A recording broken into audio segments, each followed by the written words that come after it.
Hello दोस्तों, आपका स्वागत है आपके अपने चैनल ई एग्ज़ाम अलर्ट पर। तो आइए शुरू करते हैं। प्रतिलेखन संख्या 30। महोदय, प्रशासन का यह कर्तव्य हो जाता है कि वह सतर्क रहे और अधिकारी लोग अपने को निष्पक्ष रखें, किंतु जो जनता के अंदर एक गिरावट आती जा रही है वह भी एक देखने की बात है। इसलिए मैं चाहता हूँ कि सरकार कोई ऐसा प्रयत्न करे जिससे कि भ्रष्टाचार को रोकने के लिए जो लोगों का नैतिक स्तर ऊंचा होना आवश्यक है उसको ऊंचा किया जा सके। उसके लिए जो भी वह कर सके करे। मुझे कहना तो बहुत कुछ था, लेकिन चूँकि मेरा समय समाप्त हो गया है, मैं अब और कुछ नहीं कहूँगा। महोदय, इसलिए मैं माननीय रक्षा मंत्री महोदय का ध्यान इतिहास की उस चेतावनी की ओर दिलाना चाहता हूँ कि हिमालय की चोटी पर जिसका अधिकार रहा है उसका गंगा और यमुना के मैदान पर भी अधिकार रहा है।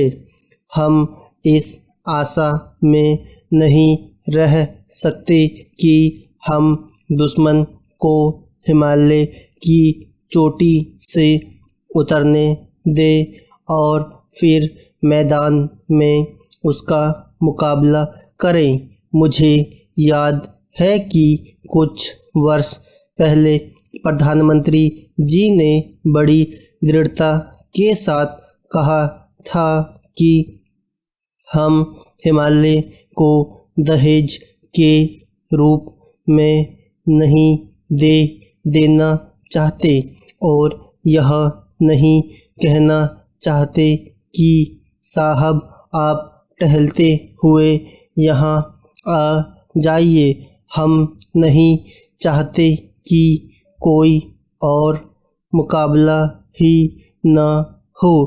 मैं समझता हूँ कि अगर किसी भी सैनिक अधिकारी के दिमाग में अभी तक यह भावना है कि हम हिमालय की ऊंची चोटियों को छोड़कर नीचे मैदान में आकर युद्ध करेंगे, तो उनको भ्रम में नहीं रहना चाहिए। यह एक घातक बात होगी, एक आत्मघाती नीति होगी।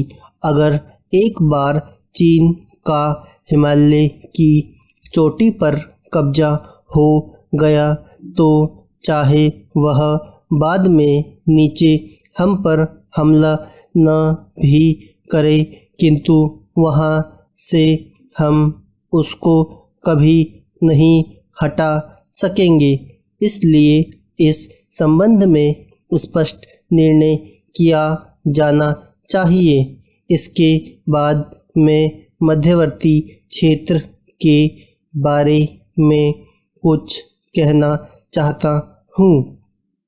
पिछली बार जब चीन ने बड़े पैमाने पर आक्रमण किया था तो लद्दाख में और पूर्व में नेफा के इलाके में किया था।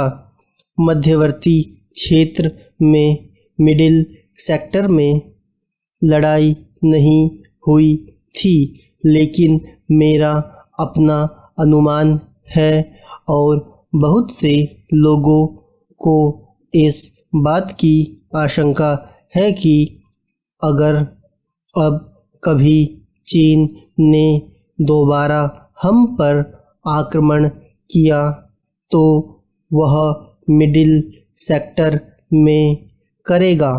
इसके कई कारण मालूम पड़ते हैं। धन्यवाद।